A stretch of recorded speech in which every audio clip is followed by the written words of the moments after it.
Scene 68, take one. My name is Jonathan Jerald.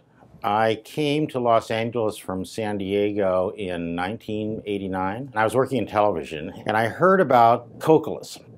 And I came down to Cocolas, and it was really cool, but I was kind of intimidated by all the artists that were hanging out there. I was too shy to talk to people, but I was very excited to be there because this was a milieu that I sort of connected with. I was living in places like North Hollywood and Glendale, and they were not very interesting places. You didn't know your neighbors. It was all kind of anonymous. And I remembered this sort of cool atmosphere of Cocolas, and I wanted to explore downtown. So I rented a loft at 912 East 3rd Street on the rooftop. It was a beautiful place, still relatively inexpensive at the time. Historically, the neighborhood, it's an incredibly interesting place. It stretches along the LA River just to the east of Little Tokyo, and part of the charm of the community were these older structures, just like the building that I lived in. It still had the Santa Fe logo on it. It was a cold storage facility, so the walls were a foot thick, cement walls. That industrial character and the fact that those buildings were really well built, you know, they lasted through 2 or 3 earthquakes and made wonderful lofts, and that was sort of the character of the community.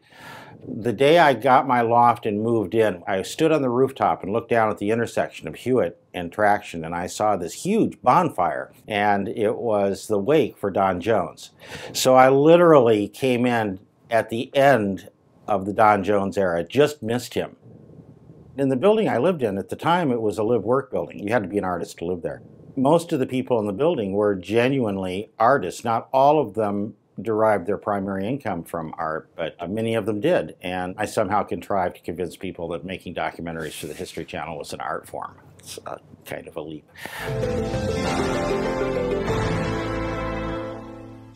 The Red Planet has long offered tantalizing clues that we Earthlings are not alone. There seemed to always be something interesting happening in the building. There were always these great loft parties, and that's one of the things that made the Arts District so interesting. It wasn't so much what you saw when you drove around, it was what was happening behind all those forbidding industrial walls. It was an exciting place. So Michelle Indeghiocello, the singer, lived directly below me. Jeff Cote, who's a composer for Cirque du Soleil, lived across from me. I became friends with people like Emmerich Conrad, probably the artist that I was closest to, and Michael French, who works in electronic media. There would be great parties, great music, a lot of which came out of Al's Bar. The first time I went to Al's Bar was when I first moved to the Arts District. You'd walk in, the bar was immediately to the right, there was the pool table. To the left, I loved the place because every square inch of the interior was covered with graffiti and with really interesting art. And it was always unbelievably loud. There seemed to be something about the atmosphere of Al's that required just ear-splitting loud noise. A lot of people brought earplugs with them, people who knew what they were doing.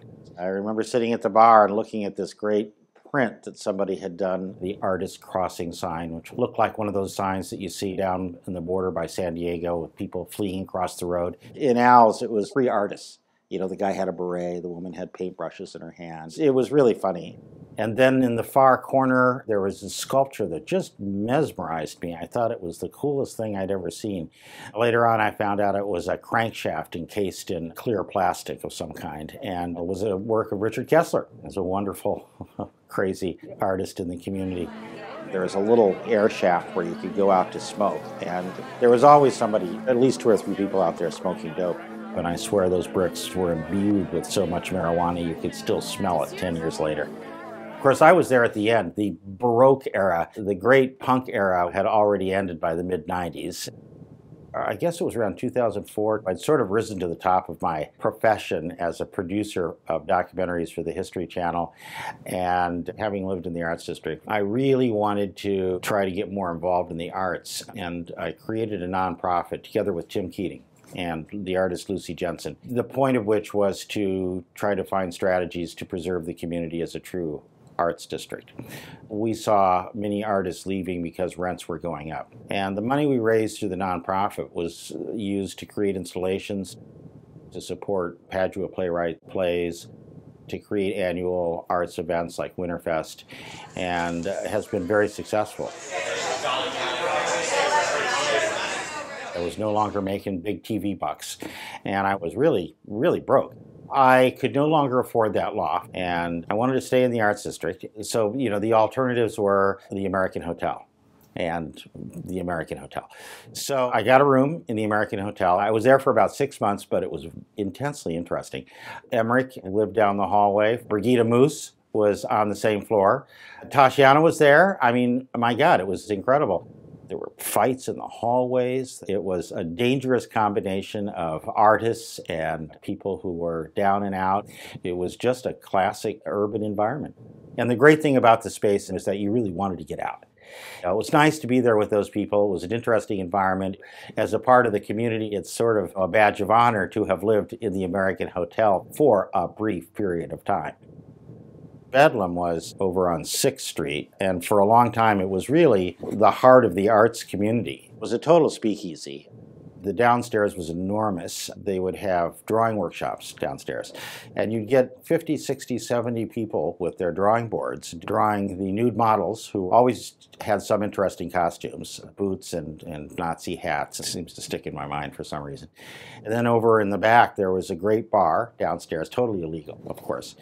And then upstairs was just a gorgeous loft that filled the entire floor. It was probably 15,000 square feet. There would be art openings in there, great installations, and people would come from all over Los Angeles to these events.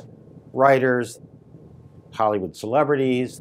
It was a true salon with people who were there to talk about art and politics. And I have to give Fittipaldi an incredible amount of credit. He was really kind of a quiet impresario. His great genius was in bringing people together. I was writing for a little local magazine called Citizen LA, and that folded, and Jim Fittipaldi lost the building on 6th Street. I wanted to start a little magazine. I thought it'd be great if Jim and I were to work on that together, and we would call it Bedlam. Since it was a salon where there were a lot of discussions about art and politics, it seemed like a great name for a magazine. When Al's Bar closed, it stayed empty a lot. I don't think the management knew what to do with it. So I encouraged Jim to rent the space downstairs, and we would call it Bedlam, and we could have events and have the office to publish the magazine. We rented it. It was like a cave.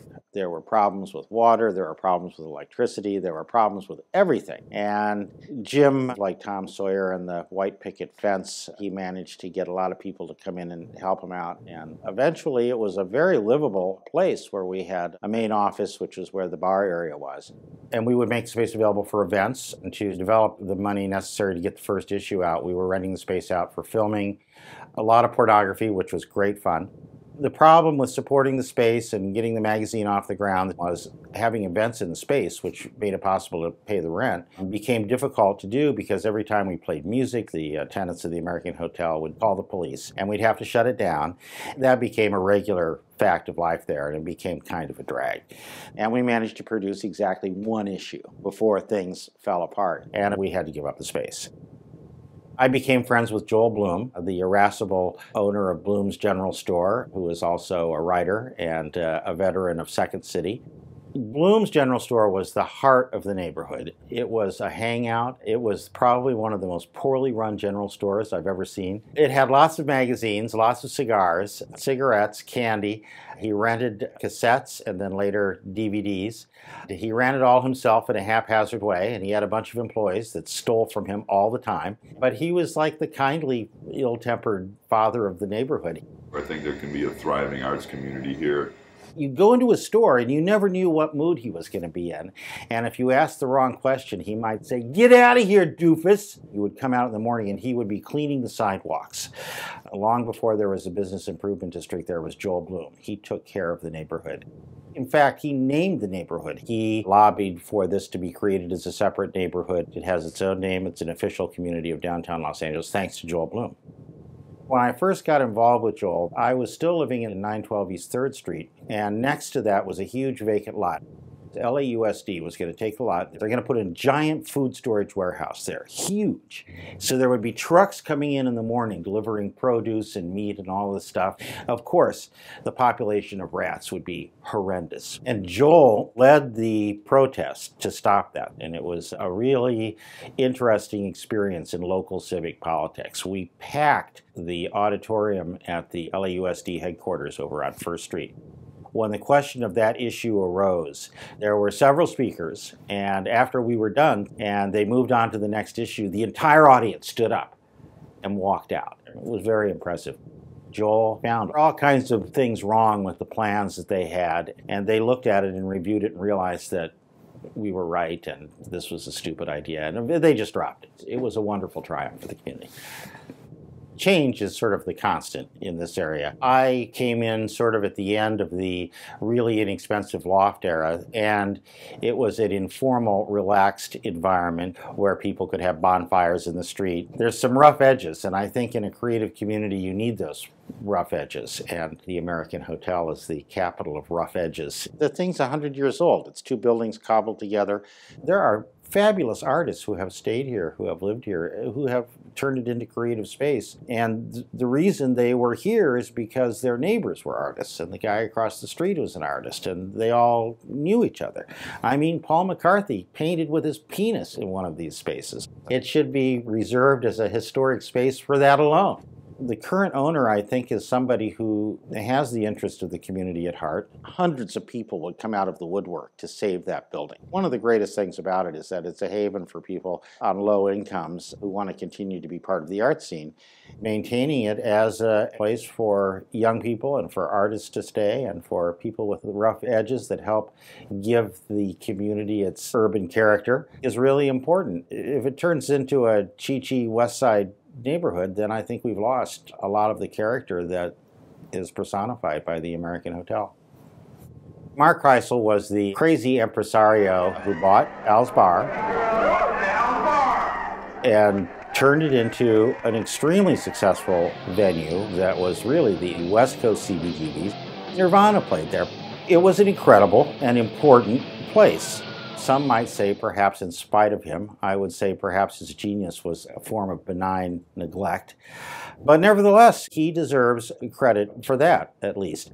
He started hanging out around the gallery, and we got into conversation. I said, "Oh, you're Mark Kreisel, you're the Al's Bar guy." And he had some pictures of the interior of Al's Bar with high-resolution film, and they were just gorgeous. So we did a show that featured some of those images, and there was some other artwork in the show, one piece of which was the Downtown Ten Commandments, which was a significant piece in its day.